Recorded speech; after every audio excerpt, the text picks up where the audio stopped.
जय श्री कृष्णा। आइए सुनते हैं आषाढ़ मास में सुनी जाने वाली महिजीत राजा की कहानी। द्वापर युग में महिष्मती नगरी का महिजीत नामक राजा था। वह बड़ा ही पुण्यशील और प्रतापी राजा था। वह अपनी प्रजा का पालन पुत्रवत करता था, किंतु संतान विहीन होने के कारण उसे राजमहल का वैभव अच्छा नहीं लगता था। वेदों में निसंतान का जीवन व्यर्थ माना गया है। यदि संतान विहीन व्यक्ति अपने पितरों को जल दान देता है तो उसके पितृगण उस जल को गर्म जल के रूप में ग्रहण करते हैं। इसी उहापोह में राजा का बहुत समय व्यतीत हो गया। उन्होंने पुत्र प्राप्ति के लिए बहुत से दान यज्ञ आदि कार्य किए, फिर भी राजा को पुत्रोत्पत्ति नहीं हुई। जवानी ढल गई और बुढ़ापा आ गया, किंतु वंश वृद्धि न हुई। तदंतर राजा ने विद्यमान ब्राह्मणों और प्रजाजनों के संदर्भ में परामर्श किया। राजा ने कहा कि हे ब्राह्मणों तथा प्रजाजनों, हम तो संतानहीन हो गए। अब मेरी क्या गति होगी? मैंने जीवन में तो किंचित भी पाप कर्म नहीं किया। मैंने कभी अत्याचार द्वारा धन संग्रह नहीं किया। मैंने तो सदैव प्रजा का पुत्रवत पालन किया तथा धर्माचरण द्वारा ही पृथ्वी शासन किया। मैंने चोर डाकुओं को दंडित किया, इष्ट मित्रों के भोजन की व्यवस्था की, गौ ब्राह्मणों का हित चिंतन करते हुए शिष्ट पुरुषों का आदर सत्कार किया। फिर भी मुझे अब तक पुत्र न होने का क्या कारण है?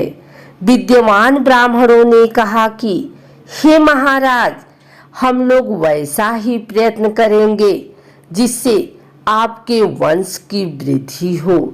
इस प्रकार कहकर सब लोग युक्ति सोचने लगे। सारी प्रजा राजा के मनोरथ की सिद्धि के लिए ब्राह्मणों के साथ वन में चली गई। वन में उन लोगों को एक श्रेष्ठ मुनि के दर्शन हुए। वे मुनिराज निराहार रहकर तपस्या में लीन थे। ब्रह्मा जी के समान वे आत्मजीत, क्रोधजीत तथा सनातन पुरुष थे। संपूर्ण वेद विशारद एवं अनेक ब्रह्म ज्ञान संपन्न वे महात्मा थे। उनका निर्मल नाम लोमस ऋषि था। प्रत्येक कल्पांत में उनके एक एक रोम पतित होते थे, इसलिए उनका नाम लोमस ऋषि पड़ गया। ऐसे त्रिकालदर्शी महर्षि लोमेश के उन लोगों ने दर्शन किए। सब लोग उन तेजस्वी मुनि के पास गए। उचित अभ्यर्थना एवं प्रणाम आदि के अनंतर सभी लोग उनके समक्ष खड़े हो गए।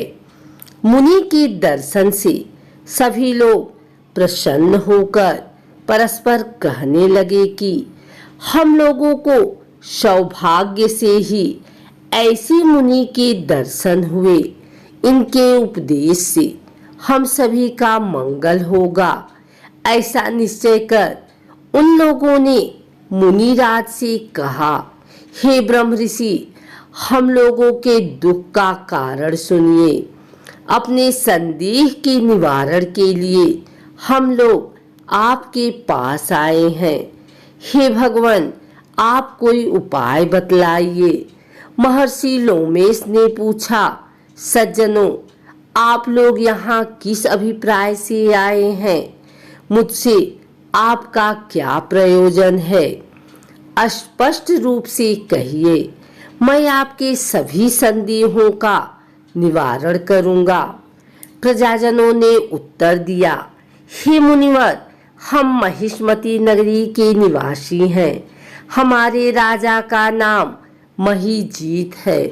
वह राजा ब्राह्मणों का रक्षक, धर्मात्मा, दानवीर, शूरवीर एवं मधुर भाषी है। उस राजा ने हम लोगों का पालन पोषण किया है, परंतु ऐसी राज को आज तक संतान की प्राप्ति नहीं हुई। हे भगवान, माता पिता तो केवल जन्मदाता ही होते हैं, किंतु राजा ही वास्तव में पोषक एवं संवर्धक होता है। उसी राजा के निमित्त हम लोग ऐसे गहन वन में आए हैं। हे महर्षि, आप कोई ऐसी युक्ति बताइए जिससे राजा को संतान की प्राप्ति हो, क्योंकि ऐसे गुणवान राजा को कोई पुत्र न हो, यह बड़े दुर्भाग्य की बात है। हम लोग परस्पर विचार विमर्श करके इस गंभीर वन में आए हैं। उनके सौभाग्य से ही हम लोगों ने आपका दर्शन किया है। हे मुनिवर, किस व्रतदान पूजन आदि अनुष्ठान कराने से राजा को पुत्र होगा, आप कृपा करके हमें सही बतलावें। प्रजा की बात सुनकर महर्षि लोमेश ने कहा, हे भक्तजनों, आप लोग ध्यान पूर्वक सुनो। मैं संकटनाशक व्रत को बतला रहा हूँ।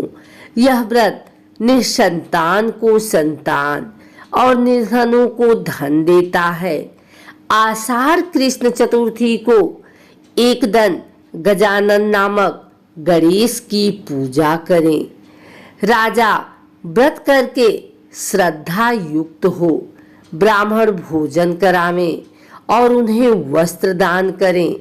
गणेश जी की कृपा से उन्हें अवश्य ही पुत्र की प्राप्ति होगी। महर्षि लोमेश की यह बात सुनकर सभी लोग करबद्ध होकर उठ खड़े हुए। नतमस्तक होकर दंडवत प्रणाम करके सभी लोग नगर में लौट आए।